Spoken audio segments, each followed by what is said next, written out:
Olá, bom dia, graça e paz. Mais uma manhã com este quadro Café com Reflexão. E tenho falado para vocês da disciplina da oração, oração como necessidade de vida cristã. A primeira abordagem foi falando para vocês o conceito de adoração, o conceito de alguns homens, e chamando para dividir aí uma hora em 12 frações de 5 minutos. Segunda ministração, falei para vocês do louvor. Terceira ministração, falei para vocês do descanso. E falei para vocês também da confissão, falei da vigilância, ou da confissão, perdão. E nesta manhã eu quero falar para vocês da vigilância. Vigilância como aspecto da oração. Então você louva, você descansa, você confessa a glória de Deus e confessa os seus pecados e você vigia, né? E até interessante porque todos nós temos um conceito bem cristão, que é um jargão e que é interessante e que é bom. Geralmente quando o irmão faz alguma coisa de errado e estando na sua possibilidade de exortá-lo, a primeira proposta que você traz para ele é justamente este jargão: vigia, irmão, né? Vigia. Então a vigilância é algo que caracteriza bem o conceito da adoração. A Bíblia está falando, tanto em Mateus 26:41, quanto em Marcos 14:28, vigiai e orai. Interessante é que a Bíblia não está mandando você orar para vigiar, ela está mandando você vigiar para você orar. E assim, se você vigia e ora, você não cai em tentação. Mas se você ora e não vigia, sempre você vai estar caindo em tentação. E é até interessante, mas é uma questão lógica, e isto dentro da filosofia a gente chama de silogismo, e do conceito do silogismo fica como sendo uma premissa. Qual é a premissa?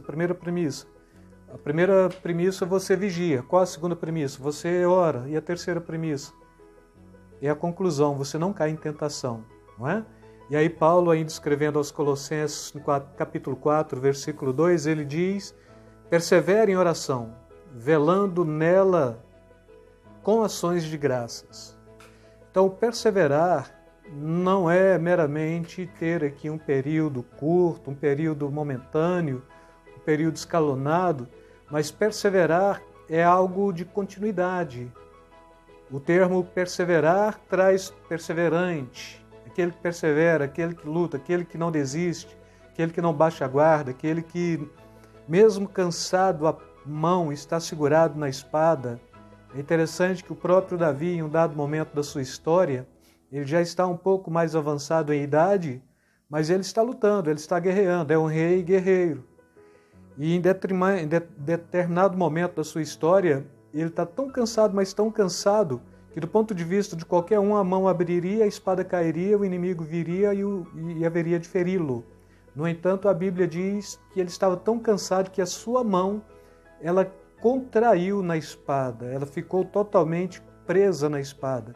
Então a vigilância é mais ou menos isso, é quando dá uma cãibra, nesse contexto aqui de Davi, que agarra a espada com mais força do que a de comum, sabendo então que a necessidade da vigilância, mesmo no cansaço, ela tem que ser mais intensa ainda. E Davi nos propõe justamente isso, com este aspecto corporal, né? E um soldado intenta contra a vida dele, um outro soldado de Israel vem e o defende, mata aquele oponente, e a proposta é que Davi já não mais sairia à guerra, porque ele já estava chegado em dias, já era um homem velho, né? Mas com certeza a vigilância ela não tem idade. Você é jovem, você vigia, você é adolescente, você vigia, você é pré-adolescente, você vigia também, você é adulto, você tem que vigiar mais. Você chegou na segunda fase adulta, você tem que vigiar mais, você está amadurecendo, você tem que ser mais vigilante ainda na oração. Na velhice, não pense que pelo fato de ser velho, você talvez vai subjugar alguns tipos de pecados que você já não pratica mais, já estão subjugados, que não existe isso. Enquanto você tem vida, enquanto você tem fôlego de vida, você tem de caminhar também com vigilância, porque vigilância é uma pauta contínua na vida do servo de Deus, e vigilância é um dos aspectos da oração. Se você louva, você pode descansar no Senhor. Se você descansa, você pode confessar os seus pecados e confessar a grandeza de Deus. Se você louva, descansa e confessa os seus pecados e a grandeza de Deus, você vigia. Vigilância, então, é alguma coisa que tem que ser contínua na vida do servo. Não é aquela coisa de propor, olha, amanhã eu vou ter um dia de vigilância total porque eu vou me consagrar em jejuns. Não. Você vigia o tempo todo. Eu vou vigiar esta semana porque é ceia do Senhor. Não. Assim você está sendo religioso, hipócrita e está fazendo da fé um reducionismo cristão. Você tem que vigiar o tempo todo, porque o servo, ele foi chamado para ser vigilante o tempo todo. E Jesus diz que como noivo você tem que vigiar o tempo todo também, porque não sabe que hora que o noivo há de vir. E você tem que ter vigilância e prudência, você tem que ter azeite nas suas lâmpadas, né? Na sua lamparina. E caso o noivo chegar e ouvir a voz, eis que o noivo aproxima, a sua lâmpada vai estar acesa. Então isso está falando de vigilância contínua. Agora, o que é vigiar? No contexto da oração, significa manter um despertar espiritual.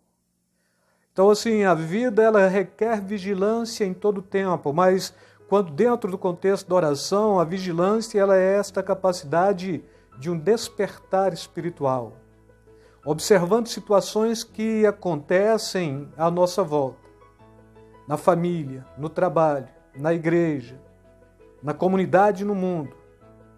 Também devemos tentar discernir com olhos espirituais as razões que causam os males. Por exemplo, estamos em plena pandemia e no Brasil Central, pegando Goiânia mesmo, né?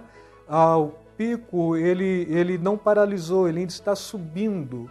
E aí o cristão vigilante na oração é este que vai buscar até razões que causam estas mazelas. Por que da pandemia em Goiás? Não é?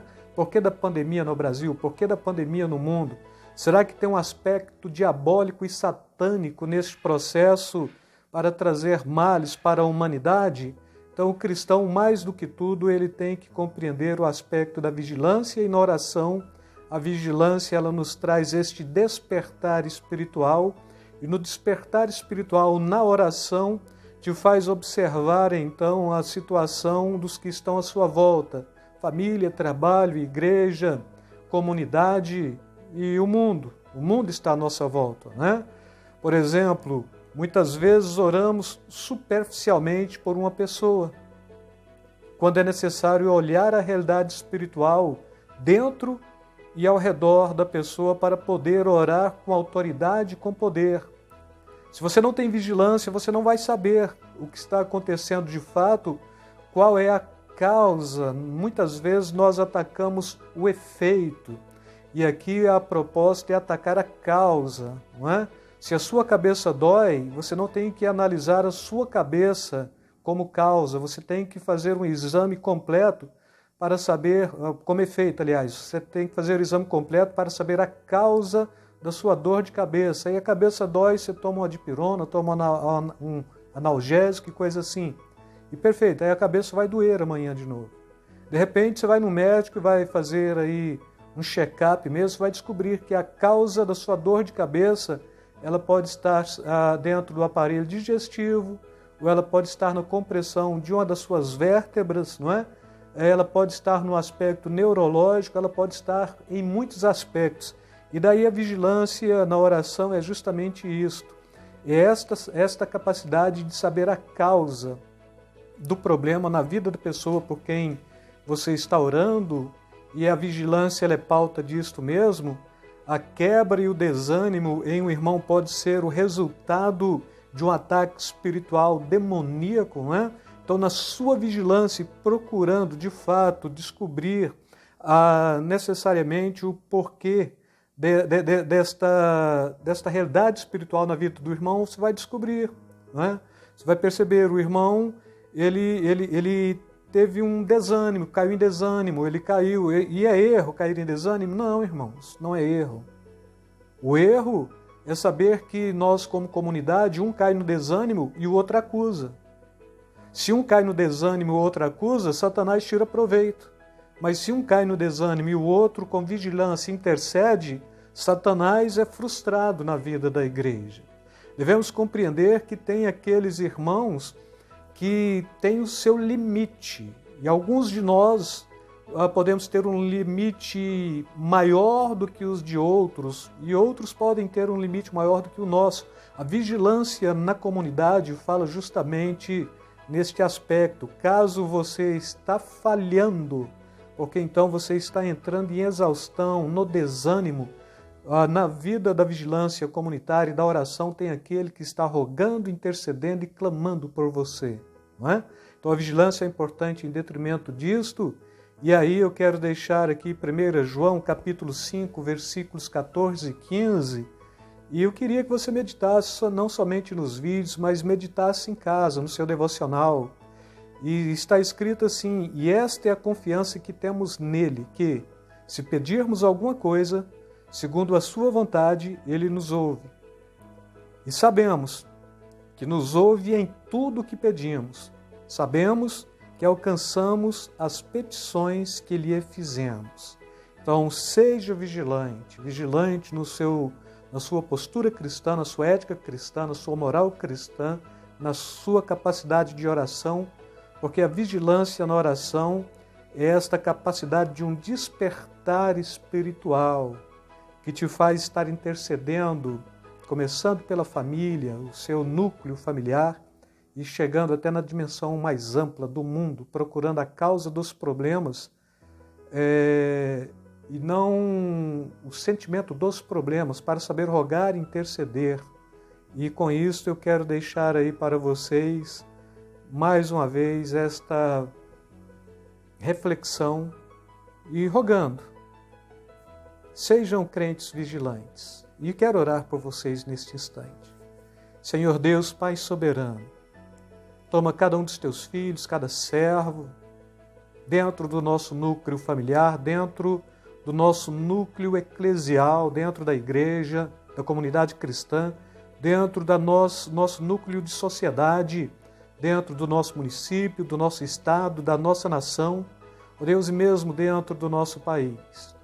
Possa o Senhor estar de fato dando instrução por este despertar espiritual da vigilância na oração, para que saibamos como interceder, como orar e como o Pai Santo está levando diante de Ti, ó Deus Santo, estas causas que afligem e que perturbam as pessoas, que aflige e perturba a sociedade, que aflige e perturba a própria igreja, que aflige e perturba o próprio lar.